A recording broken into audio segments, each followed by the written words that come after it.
یہ ایک ٹیم ہے جس نے ابھی چیمپئنز ٹرافی میں پارٹیسپیٹ کرنا ہے، آپ کی یہ اسکواڈ جو ہے یہ چیمپئنز ٹرافی پہ بھی جائے گا. آپ ان کا حال تو دیکھیں، ہوم گراؤنڈ پہ اتنا برا برا کھیل رہے ہیں، تو یہ چیمپئنز ٹرافی میں کیا کچھ کرنے والے ہیں؟ فہیم اشرف کو آپ بڑا ڈنکی کی چوٹ پہ لائے تھے، خوشدل کو بھی آپ بڑی ڈنکی کی چوٹ پہ لائے تھے، کیا تیر مار لیا انہوں نے؟ کچھ نہ کر سکے، کچھ بھی نہیں کر سکے بھائی. ان کی جگہ آپ کوئی اچھا پلیئر اور بھی لے سکتے تھے. ٹیلنٹ کی کمی نہیں ہے، لیکن ٹیلنٹ کو آپ لوگ آنے تو دیں. بابر اعظم کے حوالے سے بھی ایک اہم بیان دیا ہے اور انہوں نے یہ کہا ہے کہ جی گیم پلان اور منصوبہ بندی پر مطمئن ہوں اور خوش ہوں. بڑے افسوس کی بات ہے، آپ خوش ہیں، آپ مطمئن بھی ہیں. اس کا مطلب تو یہ ہے کہ اب ٹیم میں کوئی چینجز نہیں آئے گی، اور آپ اگر سیٹسفائی ہیں ان کی پرفارمنس سے تو اٹ مینس کہ دے آر پرفیکٹ، اور ان کو کسی ٹریننگ کی ضرورت نہیں ہے. بابر اعظم کو تو بالکل انیشیل فیز پہ بھیجیے کہ وہ اپنا پرائمری کا لیسن یاد کر لیں. وہ پرائمری کا لیسن بھول گئے بھائی، وہ تھک گیا ہے.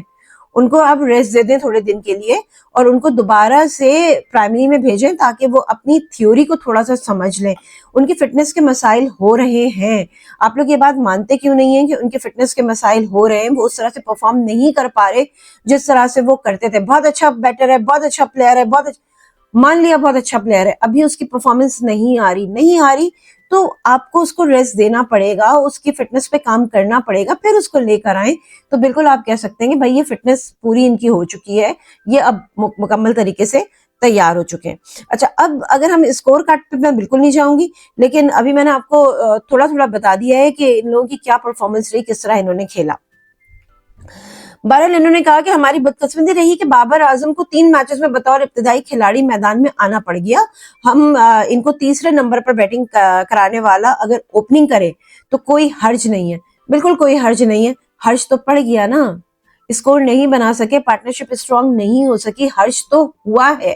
آپ اس بات کو تسلیم کر لیجئے کہ جو ہار ہوئی ہے پاکستان کی، اس میں آپ کی ٹیم میں بہت زیادہ چیزوں کی کمی موجود تھی. آپ خود اس چیز کو نہیں مان رہے ہیں سر، اور آپ کہہ رہے ہیں کہ جی کوئی حرج نہیں اگر ہم کرا لیتے ہیں. تو آپ پرفارمنس دیکھ لیں آپ کے سامنے. تو ظاہر سی بات ہے آپ کا بیان ایک اہمیت رکھتا ہے. آپ کیسے کہہ سکتے ہیں کہ آپ اپنی ٹیم کی پرفارمنس سے مطمئن ہیں؟ اگر آپ اپنی ٹیم کی پرفارمنس سے مطمئن ہیں تو پھر یہ بالکل طے پا چکا کہ اب جو ہمیں چیمپئنز ٹرافی ہے اس میں کس طرح کا کھیل دیکھنے کے ملے گا. یہ ساری چیزیں اب بہت زیادہ کلیئر ہونا شروع ہو گئی ہیں. چلیے جی، اب ہم بات کر لیتے ہیں کہ پاکستانی ٹیم کی حالیہ کارکردگی جو تھی اس کے حوالے سے، کیونکہ نیوزی لینڈ کے ہاتھوں جب ان کو شکست ہوئی ہے اتنی آسانی کے ساتھ، تو وجوہات پہ تھوڑی سی بات کر لیتے ہیں. وجوہات میں سب سے پہلی چیز جو آئی اس میں یہ ہوتا ہے کہ پاکستانی ٹیم میں اچھے پارٹنرشپ کا بہت بڑا فقدان نظر آتا ہے. آپ لوگ پارٹنرشپ نہیں بنا پاتے ہیں، وہ کنسسٹنسی ہوتی نہیں ہے. پھر آپ کی بالنگ میں بھی بہت زیادہ کمزوریاں. اگر ہم اس کے حوالے سے بات کر لیں تو بالنگ میں کیا ہے آپ کو پتا ہے کہ چند اہم بالرز ہیں آپ کے جن کے اوپر آپ انحصار کر رہے ہوتے ہیں. اب جیسے شاہین شاہ افریدی ہیں یا حارث رؤف ہیں، اگر یہ ٹیم میں نہیں ہے تو آپ کی بالنگ لائن بالکل ہی ختم ہو جائے گی، کیونکہ ان کا متبادل آپ کے پاس نہیں ہے. اسپن بالنگ کی آپ کے پاس کمی ہے. اب آپ کے پاس صرف ایک واحد ابرار احمد ہے جو کہ اسپن بالنگ کا اسپیشلسٹ ہے، باقی کوئی بھی نہیں ہے. تو اسپن بالنگ آپ کی مضبوط نہیں ہے. اسپنرز کی جو کمزوری ہے وہ ہمیں نظر آتی ہے، ٹیم کو وہ بھی مشکل میں ڈالتی ہے. اس کے بعد جو ایک چیز آتی ہے وہ ہے آپ کی پور ڈیتھ بالنگ. اب اس میں کیا ہوتا ہے؟ اس میں یہ ہوتا ہے کہ آخر میں آپ اتنے رنز دے دیتے ہیں کہ مخالف ٹیم جو ہوتی ہے اس کے لیے جیتنا بہت آسان ہو جاتا ہے. ہو جاتے ہیں ٹیم سلیکشن کے.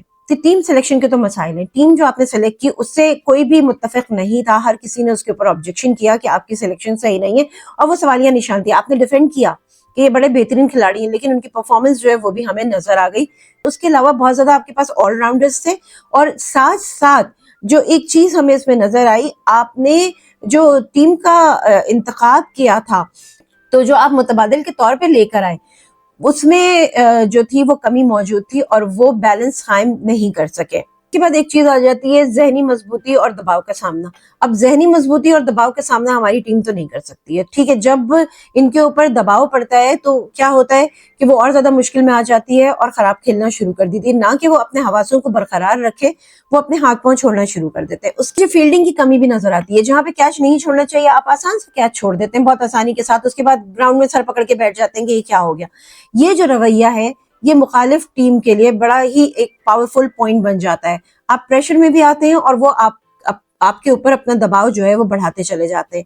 اس کے علاوہ موقع سے آپ لوگ فائدہ اٹھانا نہیں جانتے, کیونکہ موقع کیا ہوتا ہے, ایک حکمت عملی ہوتی ہے. جب آپ کو نظر آتا ہے کہ آپ اسکور نہیں کر پا رہے ہیں یا سامنے والا بہت زیادہ اسکور کر رہا ہے, تو آپ کو ایک حکمت عملی بنانی پڑتی ہے. اسی وقت اپنی اسٹریٹجی کو چینج کرنا پڑتا ہے. کوئی کنٹینجنسی پلان آپ کے پاس ہونا چاہیے, جو کہ آپ لوگوں کے پاس نہیں ہے.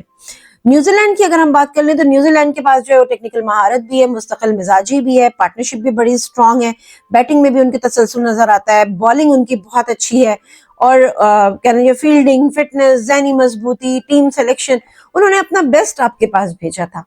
آپ نے کیا کیا؟ آپ کے پاس کیا تھا کہ آپ اپنے دل سے پوچھئے کہ کیا آپ لوگوں نے بیسٹ سلیکشن کی تھی, یا آپ لوگوں نے کمپرومائز کیا تھا, یا آپ لوگوں نے میرٹ پہ کام نہیں کیا. تو ذرا سا اپنے آپ سے بھی یہ سوال کرنے کی ضرورت ہے کہ آپ کہاں پر اسٹینڈ کر رہے ہیں. تو یہ میرا اپنا ایک تجزیہ تھا کہ اگر پاکستانی ٹیم اگر ہاری ہے تو اس کے پیچھے وجوہات یہی ہیں. دیکھیں, بالنگ اچھی نہیں, بیٹنگ اچھی نہیں, ٹیکنیکل سپورٹ یا ٹیکنیکلٹیز جو ہوتی ہیں اس کے اوپر کام نہیں کیا, اسٹریٹجی اچھی نہیں, ڈیسیشن میکنگ اچھی نہیں. تو بھائی اس ٹیم کے اوپر تو کام کرنے کی بے تحاشا ضرورت ہے. اور پھر اس پر عاقب جاوید صاحب کا یہ کہنا کہ جی میں مطمئن ہوں اور میں خوش ہوں, بڑا حیران کن اسٹیٹمنٹ ہے, اور سمجھ میں نہیں آ رہا کہ آپ کس چیز سے مطمئن ہیں. کیا ان کو یہی کہا تھا کہ ہارنا ہے؟ کس چیز سے مطمئن ہوئے آپ؟ مطمئن ہونے کی تو کوئی چیز ہمیں نظر نہیں آ رہی.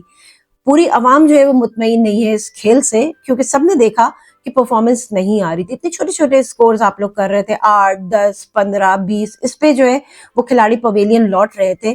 تو آپ چیمپئنز ٹرافی پہ کیا کریں گے اسی ٹیم کے ساتھ؟ یہ ایک بہت بڑا سوالیہ نشان ہے. چیمپئنز ٹرافی بس شروع ہی ہونے والی ہے کچھ دنوں میں, اور اس کے بعد پتہ چل جائے گا کہ ہم لوگ کہاں پر اسٹینڈ کرتے ہیں, یا ہماری کرکٹ ٹیم جو ہے وہ کہاں پر اسٹینڈ کرتی ہے. تو یہ میرا آج کا ایک تجزیہ تھا, جو پورا کھیل انہوں نے کھیلا اس کے حوالے سے, جو ٹرائی نیشن سیریز ہوئی اس کے حوالے سے. جب تک کہ آپ اپنی ٹیم کے اوپر کام نہیں کریں گے, ان کی بیٹنگ لائن, ان کی بالنگ لائن, ان کی اسٹریٹجیز, اس کے علاوہ کنٹینجنسی پلان, پھر اس کے ساتھ ساتھ ذہنی مضبوطی, اس کے علاوہ فٹنس, ان ساری چیزوں پہ کام نہیں ہوگا, یہ ٹیم پاکستان کی اسی طریقے سے پرفارم کرتی رہے گی, اور ہار اپنے نام کرتی رہے گی, اور ملک کے نام بھی کرتی رہے گی. دیکھیں, اس سے کھلاڑی کو تو کوئی فرق نہیں پڑ رہا, ان کو پیسے مل جائیں گے, 70 لاکھ 80 لاکھ وہ لیں گے, اپنے گھر چلے جائیں گے. جو دکھ سمیٹنے کے لیے بیٹھی ہوئی ہے وہ قوم بیٹھی ہوئی ہے, عوام بیٹھی ہوئی ہے, اور وہی جو ہے وہ دکھ سمیٹیں گے, اور مطلب کہنا چاہیے کہ افسوس کرتے رہیں گے کہ ٹیم نے اچھا پرفارم نہیں کیا. لیکن ٹیم اگر اچھا پرفارم نہیں کرتی تو ان کے پیسوں میں کوئی کمی نہیں ہوتی, یہ وہ پورا اپنا اماؤنٹ لے کے جاتے ہیں جس کے اوپر یہ کھیل رہے ہوتے ہیں. تو بہرحال جو فرق پڑ رہا ہے وہ ایک عوام کو پڑ رہا ہے, جو بڑے دل کے ساتھ آتی ہے میچ دیکھنے کے لیے, اور اس امید کے ساتھ کہ آج جو ہے وہ پاکستان جیتے گا. جب آپ لوگ جیتے تو کھل کے لوگوں نے جشن منایا, لیکن جب آپ ہارے اور بری طریقے سے ہارے, اور بغیر کھیلے ہارے, بغیر اسٹریٹجی کے آپ لوگ کھیل رہے تھے, ایسا لگ رہا تھا آپ لوگوں کی باڈی تھکی ہوئی ہے, آپ لوگ کام نہیں کر پا رہے, آپ نے ریسٹ نہیں لیا ہے, جس کی وجہ سے نہ آپ کے شاٹس میں وہ دم تھا, نہ آپ کی بالنگ میں وہ دم تھا. اینی ویز, یہاں پر میں اپنا ویڈیو اینڈ کر رہی ہوں. وہ کہتے ہیں کہ جی قصہ مختصر, کارکردگی اچھی نہیں ہوگی, چیمپئنز ٹرافی آپ کے ہاتھ سے چلی جائے گی. بس یہیں پہ میں اپنا ویڈیو اینڈ کر رہی ہوں. شگفتہ یاسمین کو دیجیے اجازت, میں پھر ملوں گی ایک نئے ویڈیو کے ساتھ. اپنا بہت خیال رکھیے گا. خدا حافظ.